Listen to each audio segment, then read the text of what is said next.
Next, I would like to invite Poonam once again, who has another presentation for us.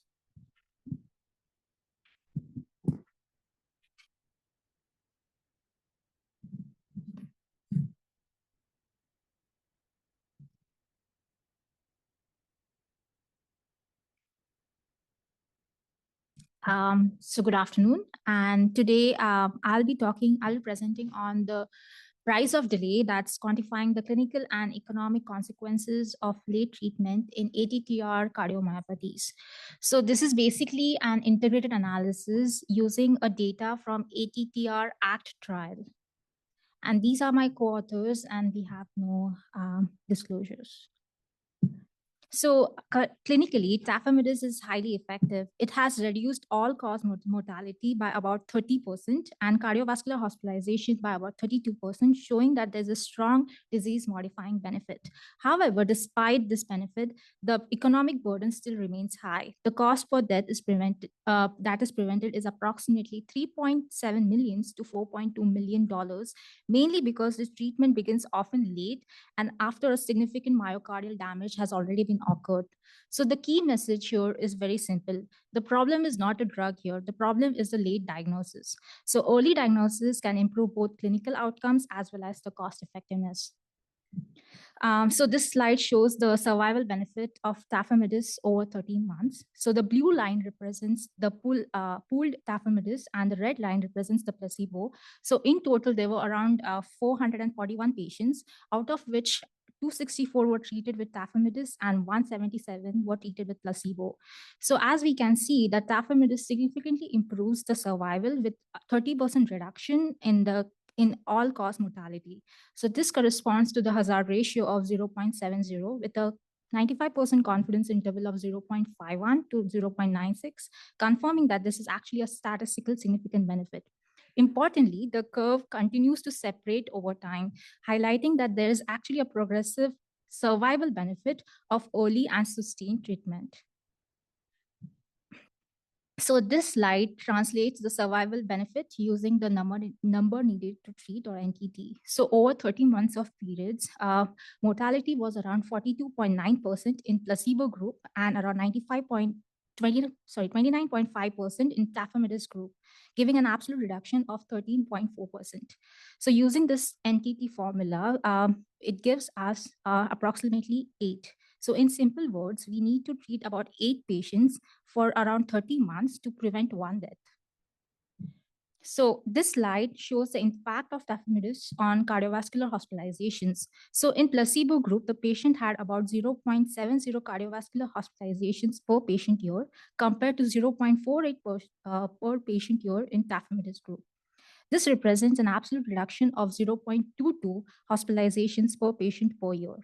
So over a period of 30 months trial, this translates to approximately 0.55 fewer hospitalizations per treated patient. So while tafamidis significantly reduces the hospitalization, it does not terminate the morbidities.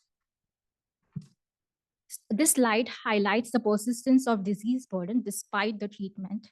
So even with tafamidis group, 52.3% of treated patients still experience at least one cardiovascular outcomes, cardiovascular hospitalizations showing substantial residual morbidities. So in terms of functional capacity measured by 6-minute walk test or the Kansas City cardiomyopathy questionnaire, the therapy attenuates the decline, but it does not reverse it. So this slide shows the drug acquisition of tafamidis over the ATTR ACT trial period. So the annual price for the annual list price ranges around $200,000 to $225,000 per patient per year. So over treatment period of 2.5 years, so over 30-month period, the result of total cost approximately was around $500,000 per patient. So this slide shows the cost of preventing a single death. The cost per patient over 30 months is approximately $500,000. So when we multiply this cost to the number needed to treat, that's around 8. The cost per death prevented ranges from around 3.73 million to 4.20 millions. So this represents the direct cost required to prevent one death in current late stage treatment paradigm. In contrast, the hospital savings are modest. So based on 0.55 hospitalizations avoided per patient and estimated 25,000 per patient hospitalization, the total saving was around only 13,750, or about rounding about 414,000 per patient. So this represents that less than 3% of total drug cost, meaning the hospitalization offset, do not meaningfully neutralizes the therapy. So for every one death prevented, approximately 4.1 cardiovascular hospitalizations are avoided. So this comes from 0.55 hospitalizations avoided per patient compared to 0.13 deaths prevented per patient. This ratio shows that the survival is actually being achieved in population that still requires intensive clinical management, reflecting that the advanced disease at this time. So this is a cycle of delay. So the late diagnosis means substantial myocardial injury is already present. As a result, the number needed to treat remains high. That's approximately 8, meaning we must treat more patients to save more lives. So this directly translates to higher costs exceeding more than 4 million per death prevented. So in short, the diagnostic delay drives both clinical burden as well as the economic inefficiencies. So with our current approach, we are primarily attenuating the decline rather than preserving the cardiac functions. So tafamidis slows the disease progression. So the starting point largely determines actually the end point. So this is my summary. So in summary, tafamidis achieves an absolute reduction of 13.4% and a relative risk reduction of 31.2%, with a number needed to treat of 8 patients treated over 30 months to prevent 1 death. The cardiovascular hospitalizations are reduced by 0.22 events per patient per year. So the 30 months drug cost ranges from around 500,000 per patient, while hospitalization cost offset remains modest at around 8,000 to 14,000. So this results in total cost approximately 3.7 millions to 4.2 millions per death prevented. So the key paradigm shift is moving the diagnosis upstream, because this is the only variable that's meaningfully lowers the number needed to treat, and as well as reducing the cost per outcome. So from the trial's designs perspective, the for future studies should prioritize early recognitions and early treatment, initiating maximizing the clinical outcomes as well as the economic values. And finally, in terms of the value definition, the current value is suppressed by the late entry of the therapy and not by the lack of efficacy. So in short, to improve the survival, we need to preserve the function and restore the value. We must shift the paradigm earlier. And these are my resources. Thank you.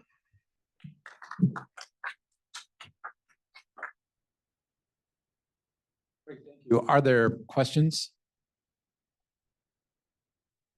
Oh, here, I have a quick one for you. Very similar to your last presentation.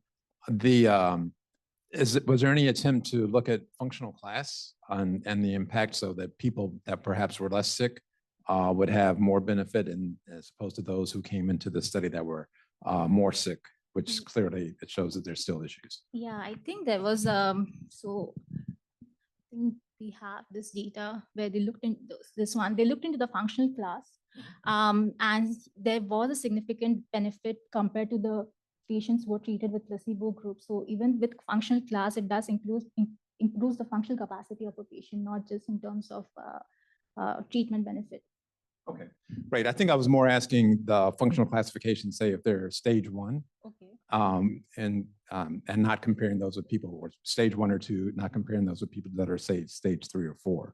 Has there been any attempt to separate those to show that there may be more value for those patients that are started earlier at an earlier stage of their disease, okay, as opposed to those, as you clearly showed, that if we start at a later stage, it's going to be expensive, but the benefit may not be quite as big. I'm not pretty much sure on that, but I look into that. Great. No, thank you. Thank you. Are there other questions? Thank you very, very much. Thank you.